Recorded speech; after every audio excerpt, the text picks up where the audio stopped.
સૌથી મહત્વનો અને પહેલો મુદ્દો છે કે કડદા પ્રથા નાબૂદ થવી જોઈએ.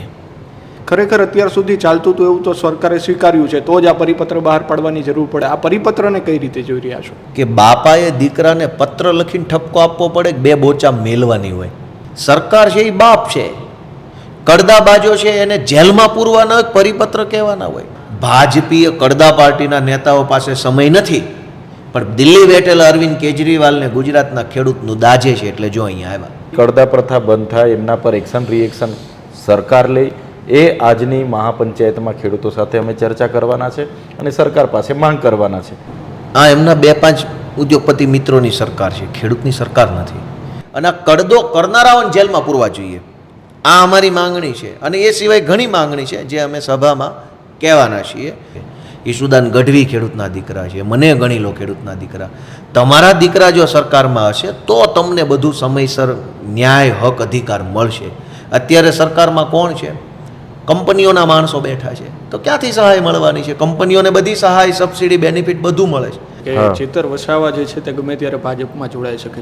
ચૈતરભાઈ ભાજપમાં નથી જ જવાના, પણ હમણાં મંત્રીમંડળ બદલાયું ને, કંઈક નો થવાની નો થાય એ જરાક જોજો પાછા ભાજપ વાળાને કહી. પણ એમ નહીં, ભાજપના લોકો જો આમ આદમીમાં પાર્ટીમાં આવશે તો પછી ભાજપ જેવું જ નહીં થાય. સારા લોકો, જે લોકો કામ કરવા માંગે છે, એટલે ભાજપમાંથી કોણ આવી શકે એ સમજો. આમ જશું ને તેમ જશું ને એમ નહીં, તમારા વાળા અહીંયા અમારી ખડકીઓ ખખડાવે છે, એનું કરો પહેલા. કોઈ સંપર્કમાં છે? વાત થઈ કઈ? ઘણું છે ભાઈ, ખમો હમણાં. એ તો ખળે ખબર પડે, દેશી કહેવત છે ને, ખળે ખબર પડે. આવા દો ખળું, ચૂંટણી વરી આવવા દો, બધું થાય આમાં તો ધાર્યું નહીં હોય એવું થવાનું છે. જયેશ રાદડિયાનું પત્તું કપાયું, કઈ રીતે જોઈ રહ્યા છો? જયેશભાઈની યારે કઈ નવો અત્યાચાર કે નવું નથી થયું. ભાજપની તો આ પ્રથા છે, ઉજળી પરંપરા કે ને, જે આપણા ખાનદાની ખોવડાની ખાનદાની, એમ ભાજપના ખોવડાની ખાનદાની જ એમાં છે કે સક્ષમ માણસને કાપી નાખવો અને લલ્લુ પંચુ હોય ને એને ઉપર બેસાડવો એટલે એ કંઈ બોલે નહીં. હર્ષ સંઘવીને ડેપ્યુટી સીએમ પ્રમોશન મળ્યું છે, કઈ રીતે જોઈ રહ્યા છો? એટલે મુખ્યમંત્રી હવે નામના અને આ સુપર સીએમ. ચાલો ભાઈઓ, મન કી બાત જોવા બેસી જાઓ. એટલે બધા મંત્રી આમ મન કી બાત લઈને બેઠા હશે ને ટ્વિટર ઉપર ફોટો મૂકશે, આજ રોજ મન કી બાત જોઈ. અમને દુઃખ લાગે છે, એ કંઈ રોડ હારો નહીં. એપીએમસીમાં ભાજપના ગુંડાઓને કંઈ કહેવાતું નથી. કોક મંત્રી કે મને અહીંયા વાસ આવે છે, તો કાકા એ કંઈ થોડો તમે કંઈ અત્તરની ફેક્ટરીમાં ગયા છો, ખેતરમાં ગયા છો, તો વાસ જ આવે. અમને ગાળો ભાંડવાથી આ વિસ્તારના ખેડૂતોનું હિત થતું હોય તો અમને તો કોઈ વાંધો નથી. અમે તો કહે કે અમે ત્યાં આવીએ તમારી ઓફિસે ને ત્યાં અમને ગાળો ભાંડો, પણ માત્ર ને માત્ર રાજનીતિ કરવા માટે કોંગ્રેસે આ મહાપંચાયત કરી હશે. સ્થાનિક સ્વરાજની ચૂંટણી આવી રહી છે, કેવી તૈયારીઓ અને રણનીતિ શું હશે? તૈયારી તો ફૂલ તૈયારી છે.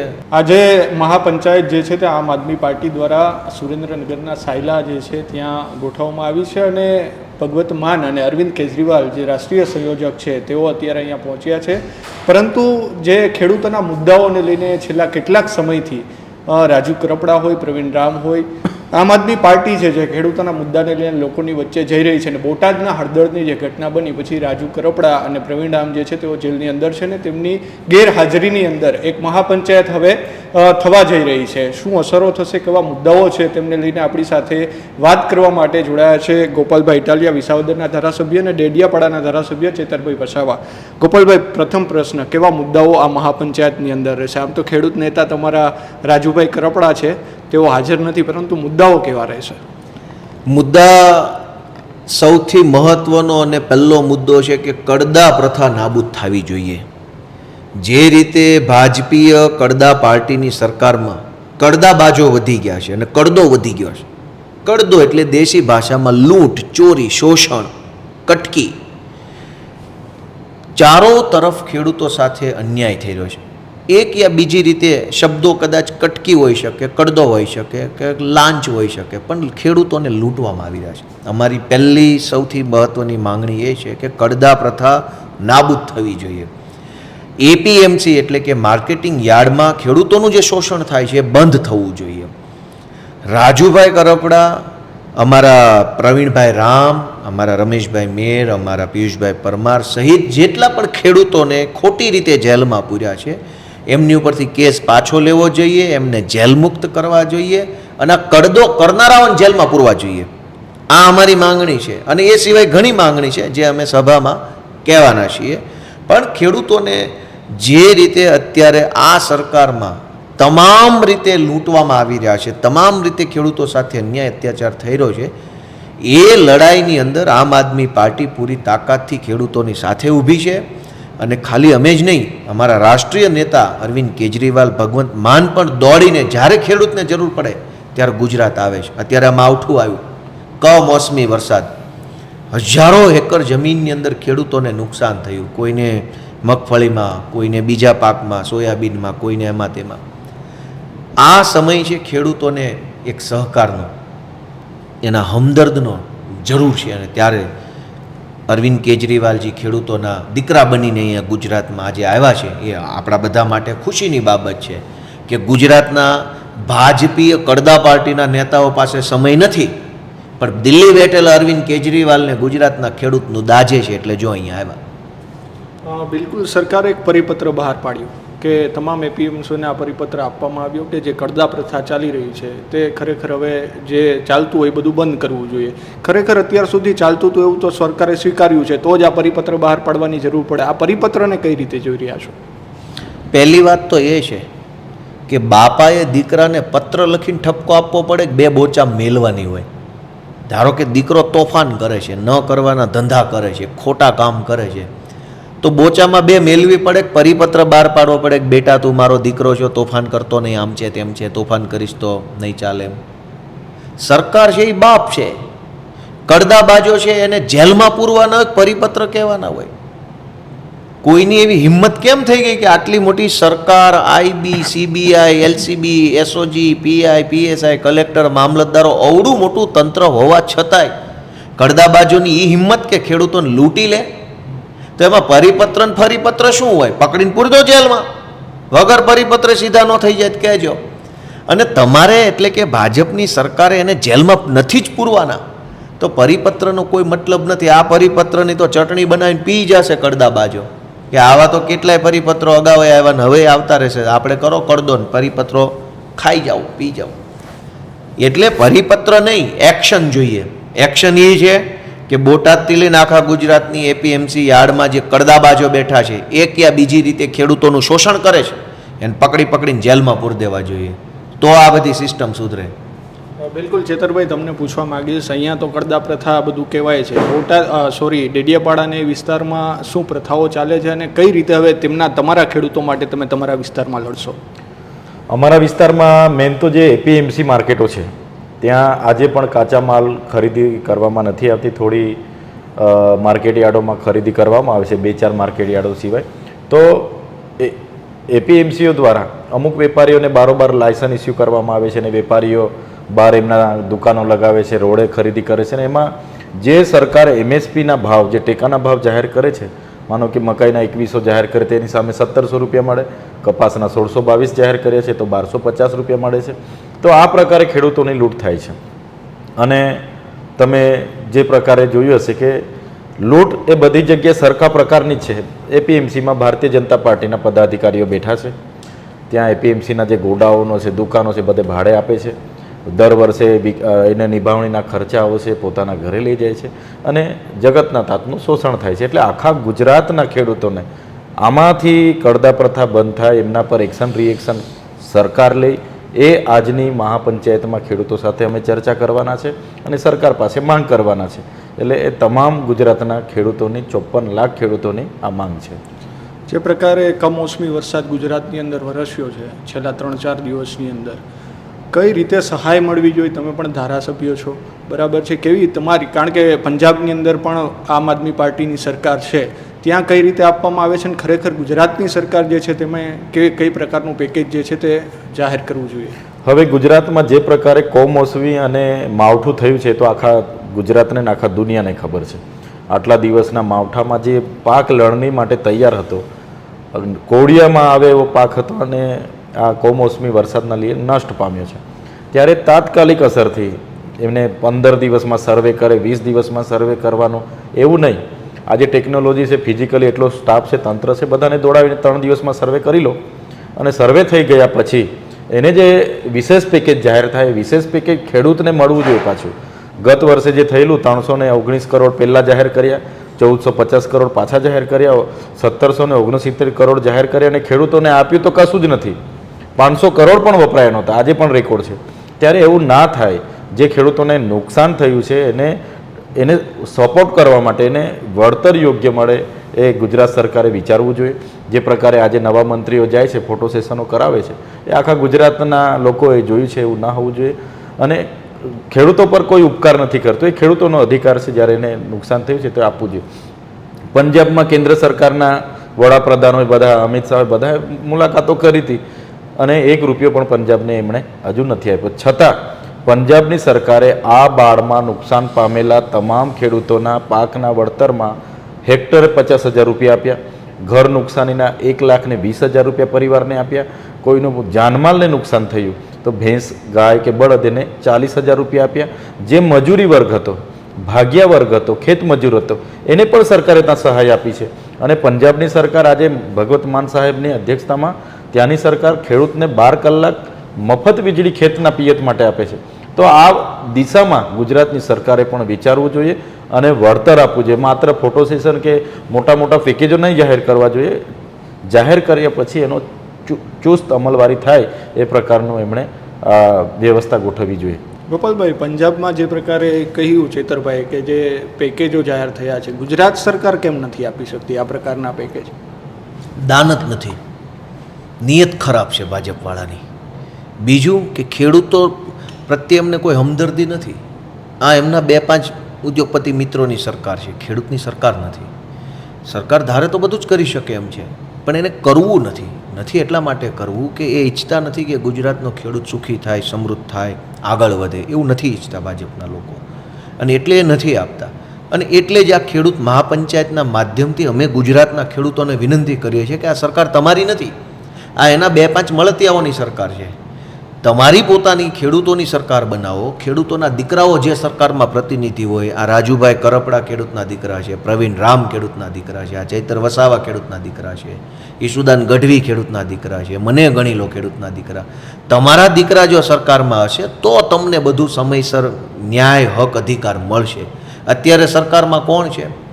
કંપનીઓના માણસો બેઠા છે. તો ક્યાંથી સહાય મળવાની છે? કંપનીઓને બધી સહાય, સબસિડી, બેનિફિટ બધું મળે છે. ક્યારેય જોયું કે ગુજરાતની 10 કંપનીઓ ધરણા ઉપર બેસી ગઈ કે અમને સબસિડી નથી મળતી, અમને વીજળી નથી મળતી, પાણી નથી? કશું જ નહીં. કંપનીને બધું મળે છે, ખેડૂતને નથી મળતું. તો સરકાર કંપની અને 2-5 મળતિયાની છે, એને બદલી અને ખેડૂત પોતાની સરકાર બનાવે એટલે આ પ્રશ્નનું સોલ્યુશન. ચેતરભાઈ, જેલમાંથી બહાર નીકળ્યા પછી એક મુદ્દો, એક વાત ઘણા સમયથી ચર્ચાઈ રહી છે કે ચેતર વસાવા જે છે તે ગમે ત્યારે ભાજપમાં જોડાઈ શકે છે. તમે પણ હમણાં કહ્યું કે ભાઈ મનસુખભાઈએ પણ કહ્યું કે એ જે સીટ ઉપરથી સાંસદ છે ત્યાં આવી જાય તો હું પણ ખાલી કરવા તૈયાર છું. શું કહેશો આ બાબતે? તમે જોયું હશે કે જ્યારથી હું ધારાસભ્ય બન્યો, ભાજપના કેટલાક લોકો ગાડીઓ લઈને ડેડિયાપાડા આવી મારા ત્યાંથી મને લઈ ગયા છે. એમના પ્રદેશના નેતાઓને પણ જે તે સમયે અમારી બેઠકો કરાવી છે. અને મેં મારા પાર્ટીના લોકોને પણ જાહેર મંચ પરથી, તમારા જેવા મીડિયા મિત્રોને પણ જાહેરમાં કીધું છે. ત્યારે લોકસભા લડાવવા માટે એ લોકોના પ્રયાસો હતા. આપણે સામેથી આપણે ના પાડ્યા હતા કે અમે જે લોકોના અવાજ બનવા માટે આવ્યા છે એ અવાજ ત્યાં આવીને અમારે શું કરવા, અમારે દબાઈ જવાનો. અમારા મનસુખભાઈ 7 ટર્મથી સાંસદ છે, એમને ત્યાં કોઈ પોલીસમાં નથી માનતું, કોઈ વહીવટી તંત્ર નથી માનતું, એમના સરકારના સંગઠનના લોકો નથી માનતા, આટલા સિનિયર માણસનો. તો પછી અમારે ત્યાં જઈને શું કરવાનું છે? મનસુખભાઈએ પણ જે તે વખતે પ્રયાસો કર્યા હતા. હમણાં 2 દિવસ પહેલાં નિર્ભયાનું ઇન્ટરવ્યૂ હતું, એમણે ખુલાસો કર્યો કે ચૈતર વસાવા આવનારા દિવસોમાં આવશે તો હું એમના માટે મારી સીટ પણ ખાલી કરવા તૈયાર છું. નિર્ભયા ન્યૂઝના ઇન્ટરવ્યૂમાં હમણાં એમણે કીધું છે. ત્યારે આ ચૈતરભાઈ વસાવા હોય કે ગોપાલભાઈ ઇટાલિયા હોય કે ઈશુદાનભાઈ ગઢવી, અમે તો ગુજરાતમાં જે લોકો પરિવર્તન ઈચ્છે છે, જે લોકોના સારા કામ કરવા માગે છે, એવા લોકોને અમે મંચ આપવા માટે આમ આદમી પાર્ટીમાં છે. અમે મંચ આપવા તૈયાર છે કે ભાઈ તમે બધા જ આવો, સારા માણસો, તાલુકા પંચાયત લડો, જિલ્લા પંચાયત લડો, વિધાનસભા લડો. અને આપણે જે 30 વર્ષના શાસનમાં જે ભય, ભૂખ અને ભ્રષ્ટાચાર જોયો છે એને ઉખેડીને ફેંકવા માટે અમે આ સાહસ કરી રહેલા છે, સંઘર્ષ કરીએ છીએ. ઘણા દબાવો આવે છે, ઘણી જેલો પણ વેઠવી પડે છે, ઘણો મારો પરિવાર, મારા કાર્યકરો, મારા પાર્ટીના લોકો પણ ઘણું વેઠે છે.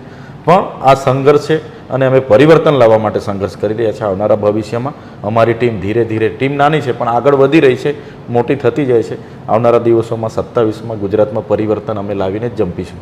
એટલે ચૈતરભાઈની વાતનો હું તમને પાછો એક જવાબ આપું, એ ભૂલી ગયા.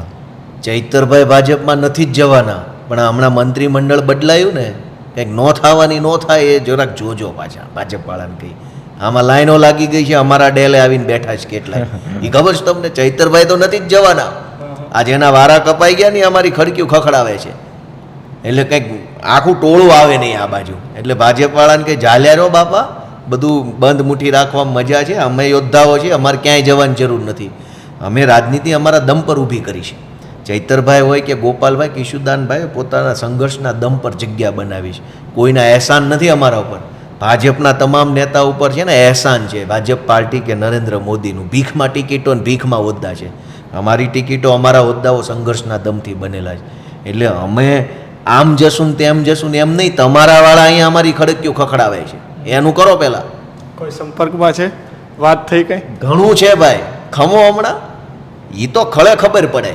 દેશી કહેવત છે ને, ખળે ખબર પડે. આવા દો ખળું, ચૂંટણી વરી આવવા દો, બધું થાય આમાં. આમાં તો ધાર્યું નહીં હોય એવું થવાનું છે. એટલે અત્યારે બધું ભાજપવાળા ભલે મજા લે આવી બધી વાતો પૂછીને ને ફેલાવીને, પણ જેથી ખળું આવશે ને તેથી ખબર પડશે કે લે આ તો ઊંધું થયું. ઘણા કોન્ટેક્ટમાં છે ભાઈ, અને વાટે જ બેઠા હતા કે સારો વિકલ્પ આવે, વ્યવસ્થિત વિકલ્પ આવે તો જોડાઈ જ જવાનું છે. આજે જ રાજકોટમાં ચાલુ કોર્પોરેટરના હસબન્ડ પ્રતિનિધિ જોડાણા. ભાજપના એ બેન ભાજપમાં ચાલુ કોર્પોરેટર છે, એમના હસબન્ડ આજે આમ આદમી પાર્ટીમાં જોડાણા. જિલ્લા પંચાયતના કેટલાય સભ્યો જોડાણા. આ તો નાના પાયે શરૂઆત છે, ઉપર તો ક્યાંય જઈને ઊભું રહે હજુ કલ્પનાય નથી. એટલે ચૈતરભાઈ ક્યાંય જવાના નથી. હવે ત્યાંથી કેટલા આવવાના છે ને એમાં અમારે કેટલાને લેવાના છે ને એ પ્રશ્ન છે. છોટાઉદેપુરમાં હમણાં 2 દિવસ પહેલા 7,000 લોકો જોડાયા. દાહોદમાં 5,000 લોકોને મેં ભાજપમાંથી આમ આદમી પાર્ટીમાં જોડ્યા છે. પંચમહાલમાં 7-8 લોકો ભાજપમાંથી અમે આમ આદમી પાર્ટીમાં જોડ્યા છે. આવનારા દિવસોમાં હજુ તાલુકા જિલ્લા પંચાયતના સભ્યને, માજી ધારાસભ્યને બધા બહુ લાઈન પર છે. અમે સ્ટેપ બાય સ્ટેપ આગળ વધી રહ્યા છે. પણ એમની ભાજપના લોકો જો આમ આદમીમાં પાર્ટીમાં આવશે તો પછી ભાજપ જેવું જ નહીં થાય. સારા લોકો, જે લોકો કામ કરવા માંગે છે. એટલે ભાજપમાંથી કોણ આવી શકે એ સમજો. જેણે ચોરી કરી હોય, કટકી કરી હોય, ભ્રષ્ટાચાર કર્યો હોય, માફિયા વેડા કર્યા હોય, ગુંડાગીર્દી કરી હોય, એ તો આવી ન શકે ને. એને તો ભાજપવાળો જ ઝાલીને પાડી દે એમ છે. ભાજપમાંથી અહીંયા આવી એ જ શખ્સ છે જેણે ભાજપમાં રહીને ખોટું કામ નહીં કર્યું હોય. ખોટું કર્યું એની હિંમત છે ભાજપ છોડવી. એટલે કંઈ અહીંયા ભાજપવાળો આવશે ને અહીંયા બધું ખરાબ થઈ જશે એવું નથી. જેણે ભાજપમાં રહીને પાપ કર્યું છે, અપકૃત્ય કર્યું છે, એ થોડો અહીંયા આવવાનો જ છે. અને એ આવશે તો અમે કંઈ થોડા એને લઈ લેવાના છીએ. ત્યાંથી જે માણસ ખરેખર ફોલ્ટમાં નહીં હોય એ જ અહીંયા આવી શકવાનો છે. મંત્રીમંડળનું વિસ્તરણ થયું, એક નામ ખૂબ જ ચર્ચામાં હતું, જયેશ રાદડિયા. અને ગોપાલ ઇટાલિયાની સામે જયેશ રાદડિયાને મંત્રી બનાવવામાં આવે ને સૌરાષ્ટ્રના પાટીદારો છે તેમને એ કંટ્રોલ કરી રહેશે ને એવી બધી વાતો ચાલતી હતી. જયેશ રાદડિયાનું પત્તું કપાયું, કઈ રીતે જોઈ રહ્યા છો? એટલે સક્ષમ માણસ મંત્રી બને ને તો એનો ફાયદો જનતાને મળે, એ તો સ્વાભાવિક બાબત છે. અત્યારે ગુજરાતમાં અધિકારીશાહી છે, લોકશાહી નથી અને સરકારે નથી. સર્કસ છે, સર્કસના રિંગ માસ્ટરો અધિકારીઓ છે. અમે તો આ નવા ધારાસભ્ય બન્યા, વારે ઘડીએ વિધાનસભા ને સચિવાલયમાં જઈએ ત્યારે ખ્યાલ આવે છે કે બધું જ અધિકારી ધારે, અધિકારી ઈચ્છે એમ થાય છે. શું કામ? કેમ કે મંત્રી ઢીલો પડે છે, મંત્રી જરાક નબળા પડે છે, અસક્ષમ હોય અથવા એની ક્ષમતા, અનુભવ, આવડત જે કાંઈ હોય મંત્રાલય ચલાવવાને ઓછો હોય. તો સક્ષમ માણસ મંત્રી બને જેની પાસે કમાન્ડ હોય, સેનાપતિ ટાઈપનો માણસ હોય તો એ સેના ચલાવી શકે. ભાજપ પાર્ટી હંમેશા સક્ષમ માણસોને સાઇડલાઇન કરવા, ઘરે બેસાડી દેવા માટે જાણીતી છે. જયેશભાઈની વાત તો તમે ઓક્ટોબર 2025માં કરો છો ને. ભાજપે સક્ષમ માણસોને ઘરે બેસાડવાની શરૂઆત કેશુબાપા વખતથી કરેલી. કેશુબાપા જેવા સક્ષમ અને સશક્ત માણસને મુખ્યમંત્રી પદેથી હટાવ્યા. ત્યાર પછી હરેન પંડ્યા જેવા કેપેબલ માણસોનું ખૂન કરાવવામાં આવ્યું. ત્યાર પછી અનેક એવી લાંબી લાઈન છે. ગોરધનભાઈ ઝડફિયા જે તે સમયના કેપેબલ માણસ હતા, કમાન્ડ હોય જેના હાથમાં, જે આમ ધારે કામ કરાવી શકે અધિકારીઓ પાસે. એવડું લાંબુ લિસ્ટ છે ભાજપનું, ગુજરાતનું, કેન્દ્રનું અલગ. જયેશભાઈની યારે કંઈ નવો અત્યાચાર કે નવું નથી થયું. ભાજપની તો આ પ્રથા છે, ઉજળી પરંપરા કે ને, જે આપણા ખાનદાની ખોવડાની ખાનદાની, એમ ભાજપના ખોવડાની ખાનદાની જ એમાં છે કે સક્ષમ માણસને કાપી નાખવો અને લલ્લુ પંચુ હોય ને એને ઉપર બેસાડવો એટલે એ કંઈ બોલે નહીં, જેમ કયો એમ કર્યા કરે. એટલે બધું જ સર્વે અમિત શાહ અને નરેન્દ્ર મોદી રે, બાકી બધું અહીંસો. હમણાં ન કીધું ઘરે ઘરે જઈને સ્ટીકર લગાવી આવો, તો મંત્રીઓ ઘરે ઘરે જઈને સ્ટીકર લગાવે છે. તો મંત્રીએ સ્ટીકર લગાવવાની ના પાડે ને એવા માણસને મંત્રી નહીં બનાવે, પણ ઘરે ઘરે સ્ટીકર લગાવી આવે ને જાણે વેન્ડરની જેમ, એને જે મંત્રી બનાવશે. જયેશ રાદડિયા હોય કદાચ કાલ નાય પાડી દે કે ભાઈ સ્ટીકર થોડા લગાવવાના છે, મંત્રીના હોદ્દાની ગરિમા હોય કે ન હોય. તો ભાજપ મંત્રીઓ પાસે પોસ્ટ કાર્ડો લખાવે છે કે મોદી સાહેબ બહુ બહુ ધન્યવાદ આપને. અરે મંત્રીએ પોસ્ટ કાર્ડો લખવાના, મંત્રી સ્ટીકર લગાવશે? મંત્રીઓ પાસે એણે પટાવાળા લેવલના કામ કરાવવા હોય એટલે કેપેબલ માણસને મંત્રી ભાજપે નથી બનાવવાનો, એ એના ખોડાની ખાનદાની છે.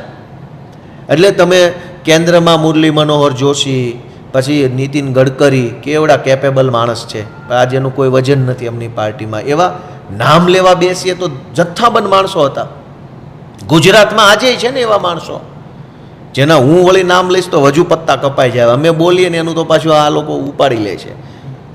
એટલે જયેશભાઈનો પ્રશ્નમાં મારું એટલું જ કહેવું છે કે ભાજપને ક્યારેય કેપેબલ માણસો, સક્ષમ માણસો, ખરેખર નેતૃત્વ કરી શકે એવા માણસો પસંદ નથી.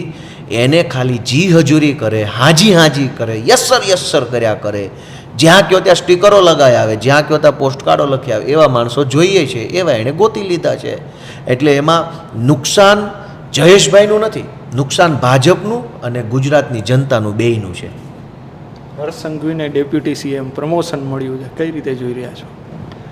મને એમ લાગે છે કે ગુજરાતમાં મુખ્યમંત્રીની સત્તા કાપી લેવામાં આવી છે. ભૂપેન્દ્રભાઈ વ્યક્તિગત રીતે સજ્જન માણસ છે, મારે બહુ ઓછું 1 કે 2 વાર જ મળવાનું થયું છે. ધારાસભ્ય બન્યો પછી એક સેશન આવ્યું ને એક વખત રૂબરૂ મળ્યો. વ્યક્તિગત રીતે સજ્જન માણસ છે એટલે એની સજ્જનતાનો ગેરલાભ ઉઠાવવામાં આવ્યો છે અને એ નામના મુખ્યમંત્રી અને સુપર સીએમ એ આ હર્ષ સંઘવીને બનાવી દેવામાં આવ્યા છે. એટલે હવે પછી તમે ધીમે ધીમે જોશો ને તો તમને આમ જનતાને સમજાવવા લાગશે કે મુખ્યમંત્રી ભૂપેન્દ્રભાઈ નથી, ખરેખર અહીંયા બધા મુખ્યમંત્રીના પાવર, સત્તા કુર્નિશ કરવાની વાત આવે ને, કુર્નિશ એ બધી ન્યા થવાની છે. એટલે મુખ્યમંત્રી હવે નામના અને આ સુપર સીએમ.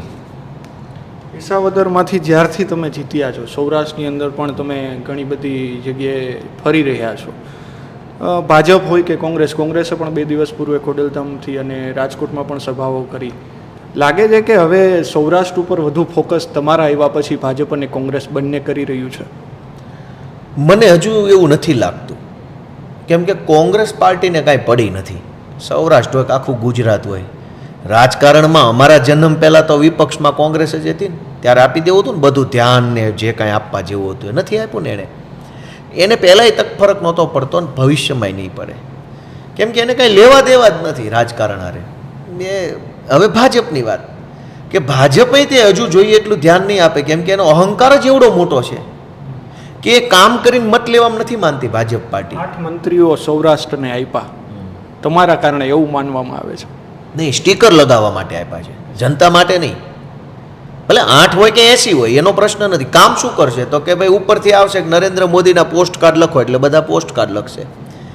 ચાલો ભાઈઓ મન કી બાત જોવા બેસી જાઓ એટલે બધા મંત્રી આમ મન કી બાત લઈને બેઠા હશે ને ટ્વિટર ઉપર ફોટો મૂકશે, આજ રોજ મન કી બાત જોઈ. અરે કાકા, મન કી બાત નથી જોવાની, ખેડૂત કી બાત સાંભળવા માટે બેહાડ્યા છે.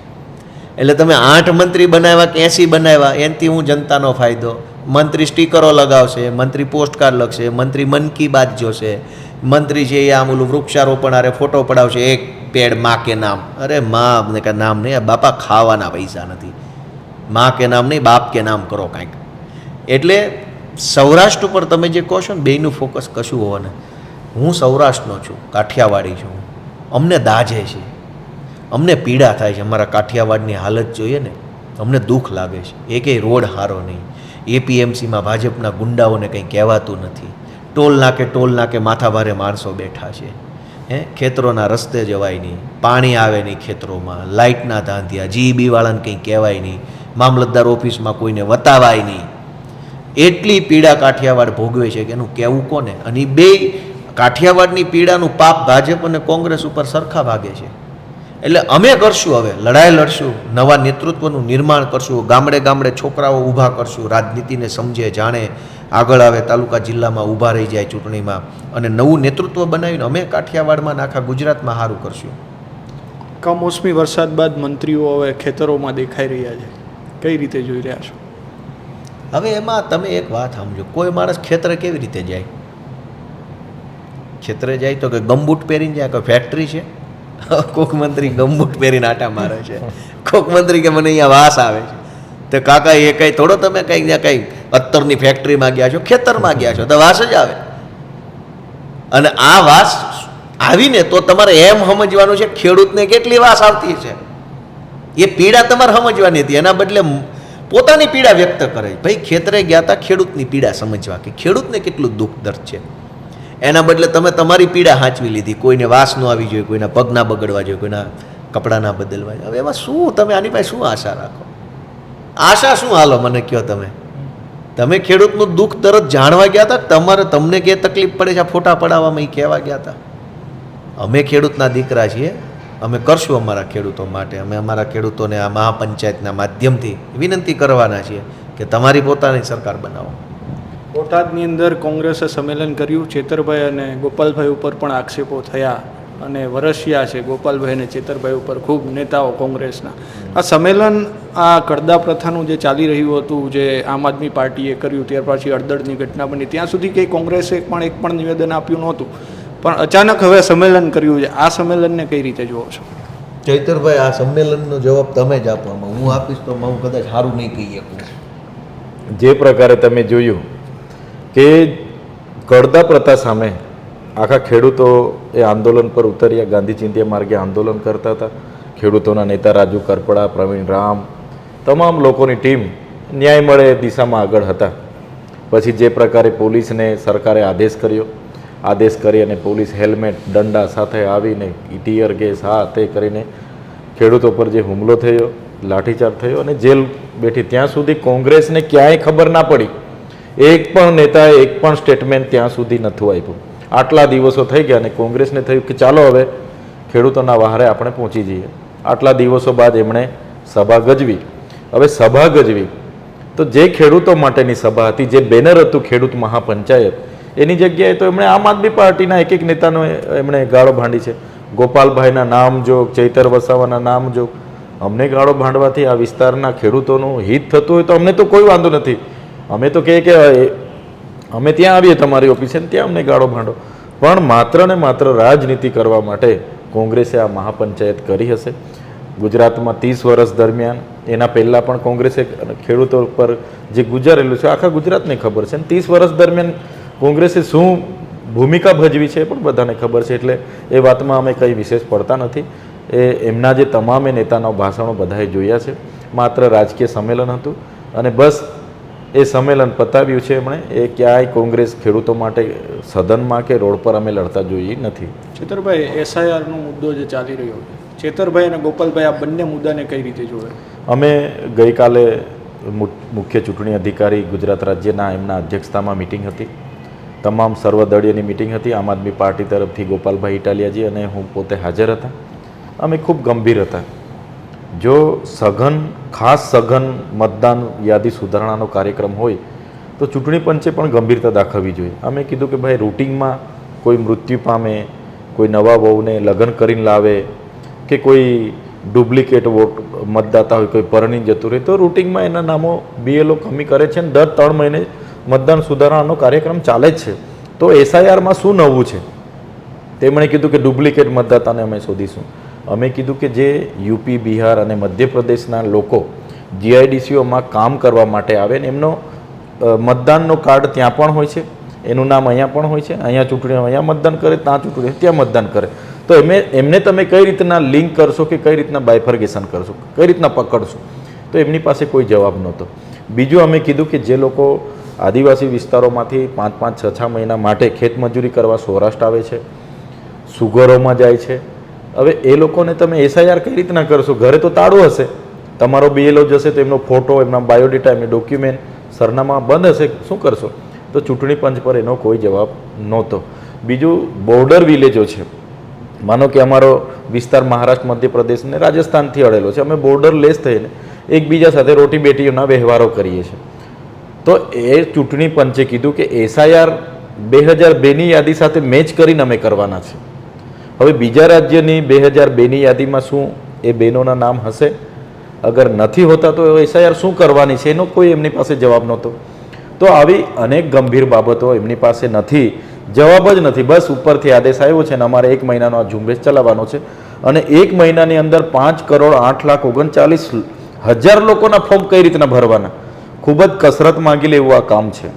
અને એમાં લાખો માનવ કલાકો આમાં બગડશે. શિક્ષકો જે BLO તરીકેની ફરજમાં જશે તો એ શિક્ષણ કાર્ય પર પણ અસર થવાની, કરોડો રૂપિયા જનતાના ટેક્સના આમાં વપરાવાના. એટલે અમારી તો ગુજરાતની જનતાને વિનંતી છે કે આ SIRની નવી યાદીથી જ આવનારા દિવસોમાં જો ચૂંટણીઓ થવાની હોય તો મજૂરીઓ વર્ગ છે, દલિતો, વંચિતો, જે લોકો પોતાના પેટના ખાડો પૂરવા માટે બધા ફરે છે, એમાંથી લગભગ મને લાગે છે 100%માંથી 20% લોકો આ SIRની યાદીમાં 1 મહિનાની અંદર ફોર્મ નહીં ભરી શકશે અને એમના નામ મતદાર યાદીમાં નહીં આવશે તો એમને મતદાનનો અધિકાર છીનવાઈ જશે.